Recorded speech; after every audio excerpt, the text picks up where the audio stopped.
ഇല്ലാതെ പാഴ്സലായിട്ട് ഞങ്ങൾ കൊടുത്തു വിട്ടോളാം. ശരി ശരി. എന്നും ഒരേ തരത്തിലുള്ള ജോലി, ഒരേ ഭക്ഷണം, മടുപ്പ് തോന്നാറില്ലേ? ഒട്ടും മടിക്കണ്ട. സെലീനാസ് കഫേയിലേക്ക് വരിക. എന്റെ ഫേവറേറ്റ് അൽഫാം കഴിച്ചാൽ മതി. ബോറടി മാറും, വയറും നിറയും. ഓക്കെ? മതിയോ? മതിയായിട്ടൊന്നുമല്ല, കൊതിവിടും. എന്റെ സെറീന, എന്നും ഇങ്ങനെ പരസ്യം കൊടുത്തോണ്ടിരുന്നാ മതിയോ? പുതിയ എന്തെങ്കിലും പരീക്ഷിക്കണ്ടേ? ഞാൻ ഓരോന്ന് പരീക്ഷിച്ചോണ്ടിരിക്കല്ലേ. ഓരോ ദിവസം ഓരോ ഡിഷ്. എങ്ങനെയുണ്ട്? ഈ പരീക്ഷണശാലയിലെ എലിയാണ് ഞാൻ. എന്താ നിനക്കൊരെണ്ണം തുടങ്ങി കൂടെ? തുടങ്ങണമെന്നുണ്ട് ചേച്ചി. പക്ഷേ എനിക്ക് ഈ മറ്റേ ഈ സബ്സ്ക്രൈബ് ഈ സാധനം കിട്ടുന്നില്ല. ഞങ്ങൾ ഇറങ്ങാൻ നിൽക്കുകയായിരുന്നു. അപ്പോഴാ സെറീനെ വിളിച്ച് പറഞ്ഞ ടീച്ചർ വരുന്നുണ്ടെന്ന്. എങ്ങോട്ട്? അല്ല, ഫ്ലാറ്റിൽ എന്തോ മീറ്റിംഗ് കൊണ്ട് നമ്മുടെ സെക്രട്ടറി വിളിച്ച് പറഞ്ഞു. മീറ്റിങ്ങോ? എന്നോടൊന്നും പറഞ്ഞില്ലല്ലോ. ചിലപ്പോ അയ്യർ സാറിനോട് പറഞ്ഞിട്ടുണ്ടാവും ചേച്ചി. അത് പോരല്ലോ.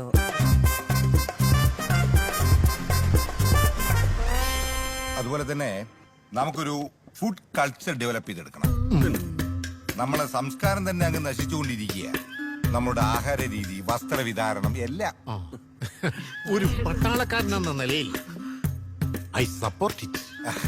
നമ്മുടെ പുതിയ തലമുറ മന്തി കുന്തി എന്നൊക്കെ പറഞ്ഞു വലിച്ചു വാരി തിന്നുകല്ലേ. അത് തന്നെ. നമ്മുടെ തനത് ഭക്ഷണമായിട്ടുള്ള കപ്പയും ചമ്മന്തിയും വിസ്മൃതിയിലായി. അല്ലേ തങ്കം? കപ്പ ഗ്യാസാ സാറേ. കപ്പ ഗ്യാസ് ആണെങ്കിൽ വേണ്ട ഉരുളക്കിഴങ്ങാകാവല്ലോ. അത് ഡബിൾ ഗ്യാസാ. അയ്യർ സാർ എന്താ ഒന്നും പറയാത്ത? അത് പിന്നെ നമ്മുടെ ഫ്ലാറ്റിൽ ഒരു ഫുഡ് കൾച്ചർ കൊണ്ടുവരുന്നത് വളരെ നല്ല കാര്യമാണ്. അത്ര വലിയ നല്ല കാര്യമൊന്നുമല്ല.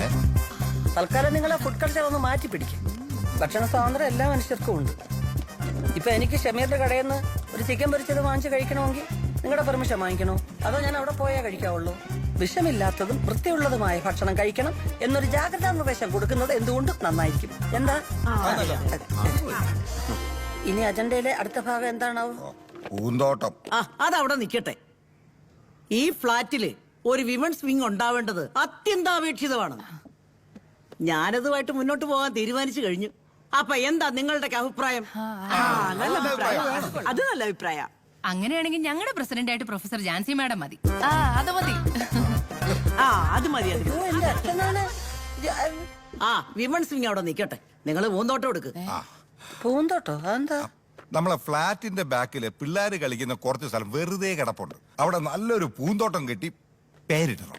എന്റെ സെക്രട്ടറി, ഓ, പൂന്തോട്ടം കൃഷിയൊക്കെ വളരെ നല്ലതാ. പക്ഷേ ഇന്ന് ഈ അപ്പാർട്ട്മെന്റിൽ താമസിക്കുന്ന കുട്ടികളെ മൊബൈൽ ഫോണ്, ലാപ്ടോപ്പ്, കമ്പ്യൂട്ടർ ഇതിന്റെയൊക്കെ മുമ്പിൽ നിന്ന് ഇറക്കിക്കൊണ്ടുവരാൻ എന്തോരം പാടുപെടുന്നെന്നറിയാവോ?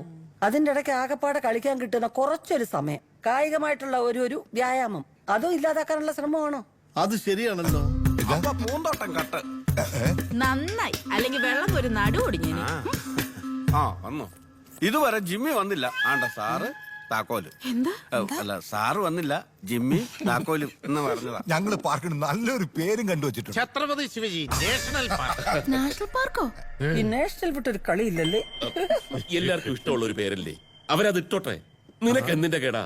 എല്ലാത്തിനും കയറി അങ്ങ് തർക്കിച്ചോണം. പ്രൊഫസർ ജാൻസി റാണി, താങ്കളൊരു ചരിത്ര അധ്യാപികയല്ലേ? ചരിത്ര പുരുഷൻ ശിവജിയെ കുറിച്ച് ഇവിടെ ഒരു പാർക്ക് വരുന്നതിൽ എന്താ ഇത്ര പ്രശ്നം? ദേശീയവാദിയായ ശിവജി നരാധമനായ ഔറംഗസീബിനെ തുണ്ടം തുണ്ടമായി വെട്ടി നുറുക്കിയ മഹാനാണ്. വിവരമില്ലായ്മ ഒരു കുറ്റമല്ല. വിവരക്കേട് പറയുന്നവനെ ശിക്ഷിക്കാൻ തൽക്കാലം നാട്ടിൽ നിയമവും ഇല്ല. താൻ പറയുന്ന ഈ മണ്ടത്തരങ്ങളൊക്കെ വെള്ളം തൊടാതെ വിഴുങ്ങാൻ വേറെ ആളെ നോക്കണം. മനസ്സിലായില്ലേ? ഛത്രപതി ശിവജി മരണപ്പെടുന്നത് 1680-ലാണ്. എന്നാൽ ഔറംഗസീബ് മരണപ്പെടുന്നത് 1707-ലാണ്. അതുകൊണ്ട് വക്കീൽ ചരിത്രം വെച്ച് എന്നോട് കളിക്കരുത്. എന്നും രാവിലെ വാട്സപ്പ് യൂണിവേഴ്സിറ്റിയിൽ നിന്ന് കിട്ടുന്ന ചവറുകൾ ഇവിടെ കൊണ്ടുവന്നിടരുത്. നാറും. അത് നാറും. നാറും. അവസാനം വേണം നമ്മൾ അതും കോരേണ്ടി വരും. ഈ വക്കീലിന്റെ ഭാര്യ ഏത് സ്കൂളിലാണ് വർക്ക് ചെയ്യുന്നത്? അല്ല, മെയിൻ പബ്ലിക് സ്കൂൾ.